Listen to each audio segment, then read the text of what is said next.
This woman was brought up in a cave, got stalked by jaguars, and killed a street child to survive. First came the growl, then the animal loomed into view. It was a jaguar on the hunt right outside their home. The young girl and her mother had every reason to be afraid. Jaguars rarely attack humans, but when they do, it can be fatal. More than this, though, the pair were extremely vulnerable. They lived in a cave. There were no fences, no doors, and nowhere to hide. Before we begin, make sure to smash that like button, subscribe to our channel, and click the notification bell for more amazing videos. The young girl's name was Cristiana Mara Calho. Born in 1983 in Diamantina, a colonial mining town in Minas Gerais, Brazil, she was taken to live in the cave just 2 weeks after her birth. Her mother, Petronilla, had needed to escape her abusive brother. Cristiana's father was not around, so she grabbed her baby daughter and fled.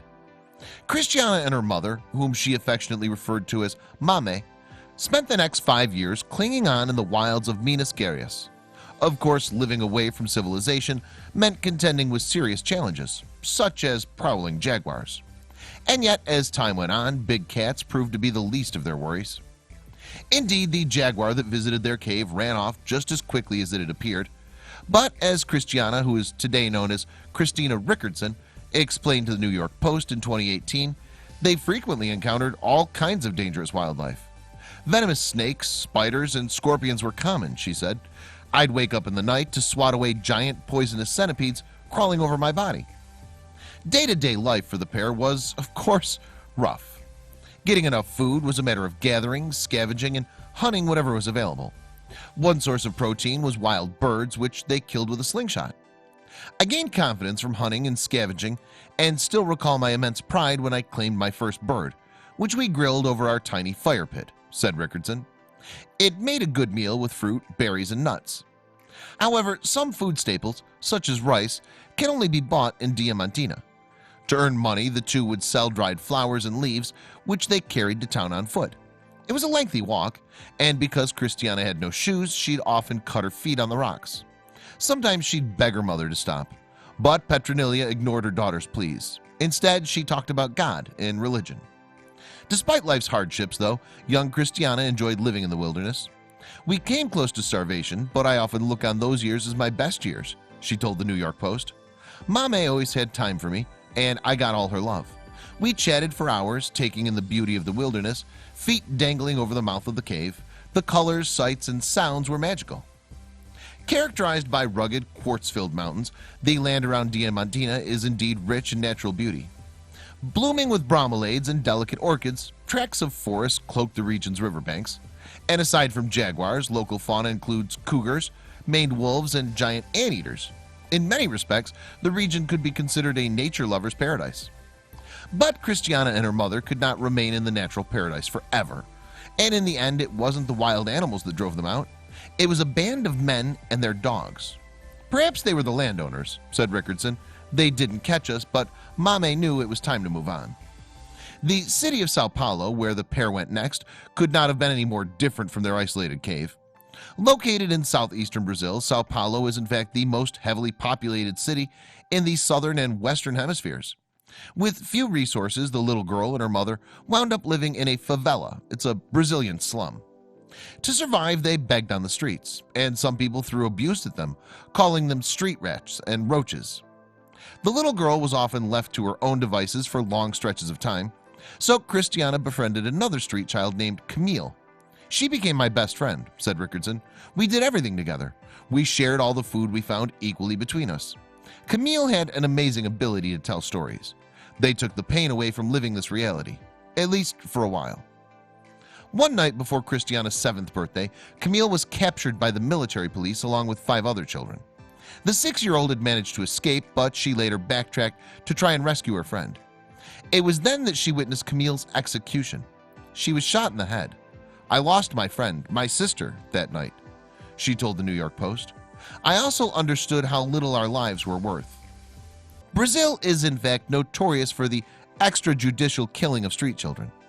As recently as 2015, the United Nations published a report accusing the country's military police of conducting an elevated number of summary executions of children.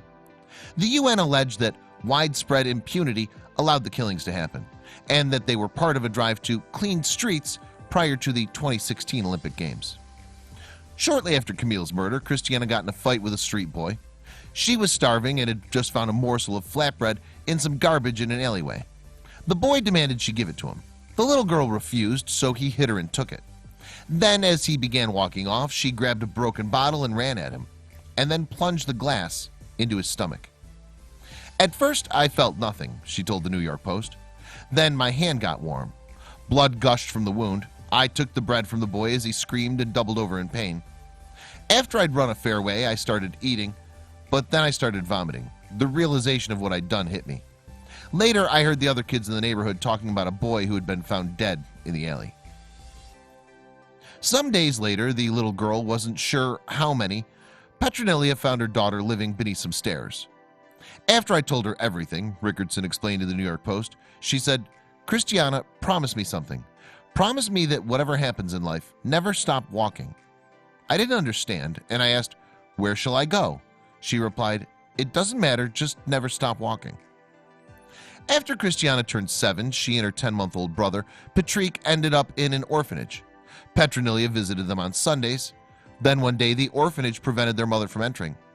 And after Christiana turned 8, a middle-aged Swedish couple, Stuart and Lillian Ann Rickardson, adopted the siblings. At that point, the little girl's name changed to Christina Rickardson. Our new life in Vindeln, Sweden was the exact opposite of Sao Paulo, Rickardson told the New York Post. There was barely a stray piece of paper on the streets, let alone a mountain of garbage. The culture shock was jarring, but I shrugged off Christiana. I learned Swedish and forgot Portuguese in a matter of months. After years of fighting for survival, I had hope for a future. Years later, however, at the age of 31, Rickardson found herself racked by an identity crisis. "I looked in the mirror one day and I felt like a non-person," she said. "I needed to reconcile Swedish Christina with Brazilian Christiana."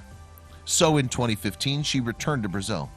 There, she found her mother, now age 67. "It was then that I learned Mame had suffered from schizophrenia all her life," she said. But despite the reunion's challenges, it was also a moment of healing. And today, Rickardson is the founder of a charity orphanage dedicated to street kids. She's also the author of a book about her experiences, Never Stop Walking, a memoir of finding home across the world. The book's title was inspired by the words of Petronelia, who she says gave her enough love, courage, and strength to keep me walking forward through my life.